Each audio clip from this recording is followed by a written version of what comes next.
ഈ വലിയ സ്ഫോടനത്തോടുകൂടി തന്നെ ആ കപ്പൽ കടലിലേക്ക് താഴ്ന്നു പോകാനുള്ള സാധ്യതകളും ഉണ്ട്. അതാണ് വിദഗ്ധർ ഇപ്പോൾ അഭിപ്രായപ്പെടുന്നത്. എന്തായാലും ഇനി ആ കപ്പൽ താഴ്ന്നു പോയി കഴിഞ്ഞാൽ അവിടെ തന്നെ താന്നു പോയാൽ ഉണ്ടാകുന്ന പാരിസ്ഥിതികമായിട്ടുള്ള പ്രശ്നങ്ങളായാലും മലിനീകരണത്തിന്റെ തോത് ഇതൊക്കെ കൂടുതൽ ആശങ്കപ്പെടുത്തുന്നതായി മാറുകയാണോ ബിനിൽ? കാരണം ഒരു തരത്തിലും അടുത്തേക്കോ മറ്റേതെങ്കിലും തരത്തിൽ നിർവീര്യമാക്കാനോ നിയന്ത്രണ വിധേയമാക്കാനോ കഴിയാത്തൊരു സാഹചര്യം ഉരുത്തിരിയുമ്പോൾ ബിനിൽ പാരിസ്ഥിതിക പ്രശ്നം തന്നെയാണ് ഏറ്റവും പ്രധാനപ്പെട്ട കാര്യം. കാരണം ഇപ്പോൾ MSC നമ്മുടെ തൊട്ടടുത്ത്, അതായത് 13 നോട്ടിക്കൽ മൈൽ അകലെ MSCയുടെ ചരക്ക് കപ്പൽ മുങ്ങിയ ശേഷം നമ്മുടെ തീരപ്രദേശത്തേക്ക് പ്ലാസ്റ്റിക് അടക്കമുള്ള മാലിന്യങ്ങൾ ഒഴുകി വരുന്നത് നമ്മുടെ എല്ലാം മുന്നിലുള്ള ഒരു വസ്തുതയാണ്. അതടക്കമുള്ള വലിയ ആശങ്കകൾക്കിടയിലാണ് ഇപ്പോൾ ബേപ്പൂരിൽ നിന്ന് ഏതാണ്ട് 88 നോട്ടിക്കൽ മൈൽ എന്ന് പറയുമ്പോൾ അതിന്റെ 150 കിലോമീറ്ററോളം ദൂരം വരും. ആ ദൂരം മാത്രമാണ് നമുക്കൊരു ആശ്വാസകരമായിട്ടുള്ള കാര്യം. കടലിൽ അത്രയധികം ഉള്ളിലാണ് ഈ സംഭവങ്ങൾ നടക്കുന്നത്.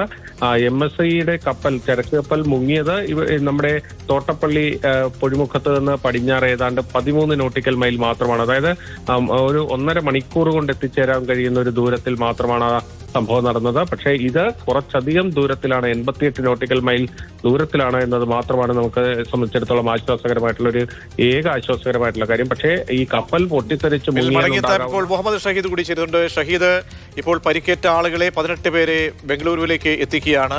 വലിയ ആശങ്ക എന്ന് പറയുന്നത് ബിനിൽ പങ്കുവച്ചതോടെ തീരത്തേക്ക് ഈ കപ്പൽ ഇപ്പോൾ നിൽക്കുന്ന ആ സ്ഥാനത്തേക്ക് എത്താൻ പോലും കഴിയുന്നില്ല കോസ്റ്റ് ഗാർഡിന് എന്ന വലിയ ആശങ്കകൾ കൂടിയുണ്ട്. പരിക്കേറ്റവരിൽ പൊള്ളലേറ്റ 1-2 പേരുടെ നില ഗുരുതരം എന്ന് പറഞ്ഞിരുന്നു. പുതിയ എന്തെങ്കിലും അപ്ഡേഷൻസ് ഉണ്ടോ? കാണാതായ 4 പേരെ കുറിച്ച് എന്തെങ്കിലും ഡീറ്റെയിൽസ്? പ്രതീക്ഷ പറഞ്ഞതുപോലെ തന്നെ 18 പേരെയുമായി ഇപ്പോൾ കപ്പൽ മംഗലപുരയിലേക്ക് പോയിക്കൊണ്ടിരിക്കുകയാണ്. അതിൽ 5 പേർക്ക് പൊള്ളലേറ്റിട്ടുണ്ട് എന്നാണ് നമുക്ക് മനസ്സിലാക്കാൻ സാധിക്കുന്നത്. അതിൽപ്പെട്ട 2 പേർക്കാണ് അല്പം സാരമായി പൊള്ളലേറ്റ സാഹചര്യമുള്ളത്. ഇവർക്ക് പ്രാഥമികമായ ശുശ്രൂഷകൾ നൽകി ഇനി മറ്റ് തുടർ ചികിത്സക്കായി മറ്റ് സർജറി ഉൾപ്പെടെയുള്ള കാര്യങ്ങൾ വേണ്ടിവരും. അതിനു വേണ്ടിയിട്ടാണ് ഇപ്പോൾ മംഗളൂരിലേക്ക് കൊണ്ടുപോകുന്നത്. ഏകദേശം 7 കപ്പലുകളാണ് ഇപ്പോൾ രക്ഷാപ്രവർത്തനത്തിനായി ആ പ്രദേശത്തുള്ളത്, ഉൾക്കടലിലുള്ളത്. അതിൽ 4 കപ്പലുകൾ ഫയർ ഫൈറ്റിംഗ് നടത്തിക്കൊണ്ടിരിക്കുന്നുണ്ട്. ഇപ്പോൾ സൂചിപ്പിച്ചതുപോലെ അഗ്നി കെടുത്താൻ കഴിയുന്നില്ല, അതായത് തീ കെടുത്താനുള്ള ശ്രമം 4 ഷിപ്പുകൾ നടത്തിക്കൊണ്ടിരിക്കുന്നുണ്ട്.